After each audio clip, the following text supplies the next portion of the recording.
निश्चित रूप से यहाँ शनिवार 21 जून 2025 तक अमेरिका, यूरोप और पश्चिम एशिया की आज की प्रमुख खबरों का सारांश हिंदी में दिया गया है। संयुक्त राज्य अमेरिका ईरान संघर्ष पर ट्रंप का रुख। राष्ट्रपति ट्रंप ईरान इजराइल संघर्ष में एक केंद्रीय व्यक्ति बने हुए हैं। उन्होंने संकेत दिया है कि वो अगले 2 हफ्तों के भीतर संभावित सीधे अमेरिकी सैन्य हस्तक्षेप पर निर्णय लेंगे। शुक्रवार को ट्रंप ने ये भी कहा कि वह परिस्थितियों के आधार पर युद्धविराम का समर्थन कर सकते हैं, लेकिन उन्होंने यूरोपीय राजनयिक प्रयासों को खारिज कर दिया, ये दावा करते हुए कि ईरान वाशिंगटन के साथ सीधी बातचीत पसंद करता है। उन्होंने कथित तौर पर यह भी कहा कि यदि बातचीत चल रही है तो ईरान पर इजराइल के हमलों को रोकना बहुत मुश्किल हो सकता है। ट्रंप और हार्वर्ड। राष्ट्रपति ट्रंप ने शुक्रवार को उल्लेख किया कि उनका प्रशासन हार्वर्ड विश्वविद्यालय के साथ काम कर रहा है और रद्द किए गए अनुदानों से संबंधित मुद्दों को सुलझाने और स्कूल को अंतर्राष्ट्रीय छात्रों को प्रवेश देने से रोकने के लिए एक समझौते की घोषणा अगले सप्ताह या उसके आसपास की जा सकती है। अमेरिका भर में भीषण गर्मी की लहर अमेरिका के अधिकांश हिस्से को अपनी चपेट में ले रही है। कुछ क्षेत्रों में तापमान 100 डिग्री फ़ारेनहाइट से ऊपर पहुंच गया है। जूनटियथ अवकाश। शुक्रवार 20 जून जूनटियथ था, जो अमेरिका में दास्ता के अंत की याद में एक संघीय अवकाश है। एयरलाइन व्यवधान। अमेरिकी वाहक और एयर इंडिया सहित कई एयरलाइंस बढ़ते संघर्ष और भू राजनीतिक तनाव के कारण मध्य पूर्व के लिए उड़ानों को समायोजित या निलंबित करना जारी रखे हुए हैं। यूरोप। जिनेवा में यूरोपीय संघ ईरान वार्ता। इजराइल के साथ संघर्ष को कम करने के लिए ब्रिटेन, फ्रांस और जर्मनी E3 के विदेश मंत्रियों ने जिनेवा में ईरान के विदेश मंत्री अब्बास अराची से मुलाकात की। ईरान द्वारा इजरायली हमलों के दौरान परमाणु वार्ता में शामिल होने से इनकार करने के कारण वार्ता बिना किसी बड़ी सफलता के समाप्त हो गई। यूरोपीय नेताओं ने ईरान से बातचीत पर लौटने और तनाव बढ़ाने से बचने का आग्रह किया।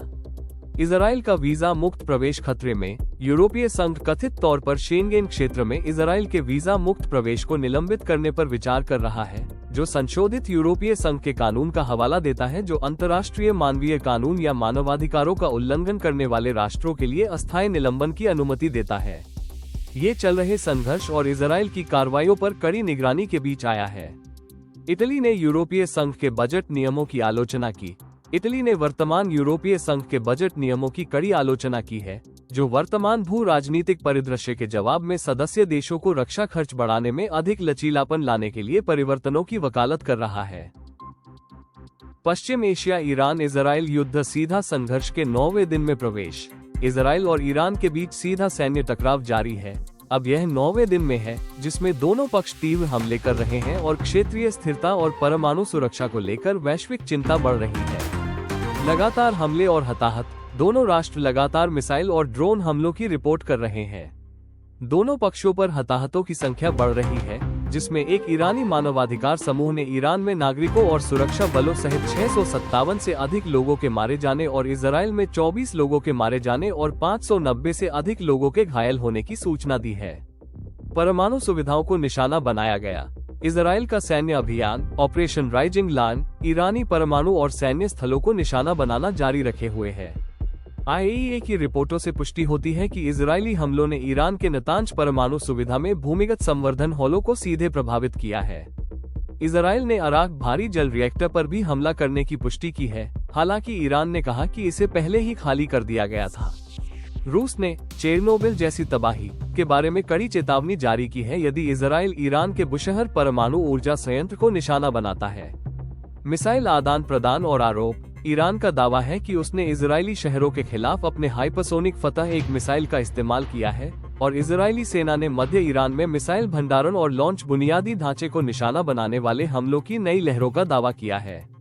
इजराइल ने ईरान पर बीरशेबा के एक अस्पताल पर हमले में क्लस्टर मुनिशन का इस्तेमाल करने का आरोप लगाया है। नेतृत्व को निशाना बनाना। इजराइल के विदेश मंत्री गिदोन सार ने कहा कि इजराइल के हमले ने ईरान की परमाणु हथियार विकसित करने की क्षमता को कम से कम 2 या 3 साल तक विलंबित कर दिया है। इजराइल के रक्षा मंत्री इजराइल कात्स ने ईरान के सर्वोच्च नेता अयातुल्ला अली खामेनेई के उन्मूलन का आह्वान किया है। खामेनेई ने अमेरिका की आत्मसमर्पण की मांगों को दृढ़ता से खारिज कर दिया है और किसी भी अमेरिकी सैन्य हस्तक्षेप के खिलाफ चेतावनी दी है। अमेरिकी भागीदारी की अटकलें। ट्रंप का अमेरिकी प्रत्यक्ष सैन्य भागीदारी पर निर्णय के लिए 2 सप्ताह की समय सीमा एक प्रमुख चिंता बनी हुई है।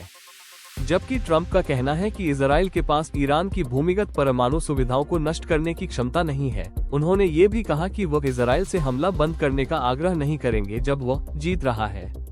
अमेरिका ने क्षेत्र में अपनी बढ़ी हुई सैन्य उपस्थिति बनाए रखी है। संयुक्त राष्ट्र सुरक्षा परिषद की बैठक। संयुक्त राष्ट्र सुरक्षा परिषद ने ईरान, चीन, रूस, पाकिस्तान और अल्जीरिया के अनुरोध पर बढ़ते संघर्ष पर चर्चा के लिए शुक्रवार को एक आपातकालीन सत्र आयोजित किया। संयुक्त राष्ट्र महासचिव एंटोनियो गुटेरेस ने तत्काल युद्धविराम का आग्रह किया और भारी परिणामों की चेतावनी दी। निकासी। चीन इजराइल से अपने नागरिकों को निकालने में सहायता कर रहा है। शुक्रवार से मिस्र के लिए निकासी शुरू हो गई है। भारत का ऑपरेशन सिंधु ईरान से भारतीय छात्रों को निकालना जारी रखे हुए है, जिसमें और भी उड़ानें निर्धारित है। आर्थिक प्रभाव। बढ़ते तनाव और विशेष रूप से होर्मुज जलदमरुमध्य के माध्यम से आपूर्ति व्यवधानों के डर के कारण वैश्विक तेल बाजार अस्थिर बने हुए हैं। संघर्ष के बीच तेहरान और अन्य ईरानी शहरों में बड़े पैमाने पर विरोध प्रदर्शन भी हो रहे हैं। कृपया इस वीडियो को लाइक करें, चैनल को सब्सक्राइब करें और अपना समर्थन दें ताकि यह चैनल आगे बढ़ सके।